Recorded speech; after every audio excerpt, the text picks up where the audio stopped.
الاهلي ممكن يكسب الدوري. كمل معايا الفيديو ده لحد الاخر لو بقول حاجه مفيده. جنب اللايك كده يا اخويا ايديك تروح عند الريبوست. خلينا نقول ممكن نطلق عليه في حاله طبعا حسم اللقب للاهلي في الجوله الاخيره دوري ياسر ابراهيم. ياسر ابراهيم شال كره من على الخط قدام بتروجيت، قدام سيراميكا كليوباترا. النهارده بيتقمص دور صانع الالعاب وبيعمل اسيست في ال90+5 لوسام ابو علي. فياسر ابراهيم ربنا يمكن بيعوضه على الهفوه اللي اتعملت فيه ماتش سان داونز. ومفيش لعيب ما بيخطاش. دفاع الاهلي فيه مشكله، في مشاكل. الاهلي ما كانش في افضل حال، يمكن الدنيا مكهربه.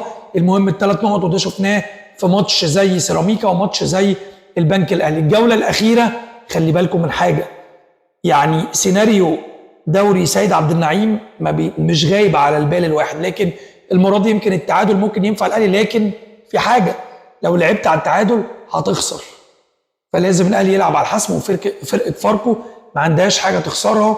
ويمكن الصراع على الكونفدراليه يمكن داخل سيراميكا داخل البنك الاهلي، فهنشوف صراع جامد جدا. الاهلي عليه يبص في ورقته ويحسم ويكسب، مش محتاج يبص في اي ورقه ثانيه، الا لو الاهلي عايز صعبه على نفسه ويرد الهدايا اللي بيراميدز قدمها قدام فاركو والبنك الاهلي، والاهلي حابب يوجب مع بيراميدز ويتنازل عن الدوري. يمكن ده افتكر انه سيناريو صعب. مع نهايه الحلقه لو واصل معايا لغايه الثواني دي، يا ريت تتابعني، تدعمني بلايك، بريبوست، بكومنت، وقول لي توقعاتك.